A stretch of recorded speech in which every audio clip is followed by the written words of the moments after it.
Hello अस्सलाम वालेकुम, मैं हूं आमिर हफीज़ मलिक और हमारा आज का टॉपिक है सेंटेंस करेक्शन यानी जुमलों की दुरुस्तगी।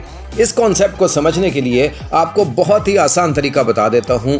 आप अपने पेज पर दो कॉलम्स बना लीजिए। लेफ्ट हैंड साइड यानी उल्टे हाथ पर आप एक बॉक्स बना लें जिसमें आप इनकरेक्ट लिख लें और राइट हैंड साइड यानी दाएं जानिब आप लिख लें करेक्ट का बॉक्स। अब इन दोनों के दरमियान में ग्रामेटिकल रूल्स का एक तीसरा बॉक्स बना लें। ग्रामर की रूल से जुमला या तो करेक्ट यानी दुरुस्त होता है या फिर इनकरेक्ट यानी गलत होता है। करेक्ट और इनकरेक्ट का तयन तय करना और फैसला करना हमें ग्रामेटिकल रूल से लेना पड़ेगा। जहां तक ग्रामेटिकल रूल्स की ताल्लुक है तो इनके तीन हमें फवायद मिलते हैं। ग्रामेटिकल रूल्स तीन तरह के टूल्स होते हैं हमारे लिए। सबसे पहले ये लर्निंग टूल होते हैं, यानी हम ये सीख सकते हैं कि जुमला बनाना कैसे है। Grammar rules are learning tools. Number 2 analysis tools यानी तज्जिया करने का हमें मौका देते हैं, यानी how to check whether a sentence is correct or incorrect। Sentence analysis grammar rule के जरिए बताता है कि क्या जुमला दुरुस्त है या गलत। Third is correction tools. जी हाँ, ग्रामर रूल्स जो है वो करेक्शन टूल्स भी होते हैं। ये हमें सिखाते हैं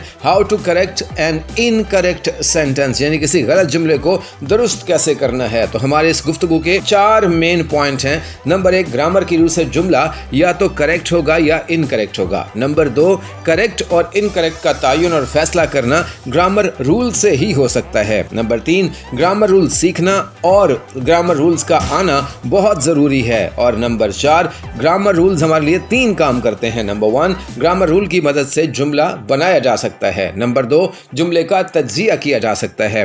और नंबर 3, जुमला दुरुस्त किया जा सकता है। मुकम्मल तैयारी के लिए हमारी किताब Smart 70 rules of correction of common errors by Aamir Hafeez Malik का मुताला कीजिए। मुझे उम्मीद है आज का ये लेक्चर आपके लिए बहुत ही मुफीद साबित होगा और आपको करेक्शन उससे प्रैक्टिस करने में भी बहुत सारी आसानी होगी। मजीद वीडियो देखने के लिए हमारा चैनल देखते रहिए, इसे सब्सक्राइब भी कीजिए और बेल आइकन पर भी क्लिक कर लीजिए ताकि हर नई वीडियो आप तक पहुंच सके। आपका बहुत बहुत शुक्रिया।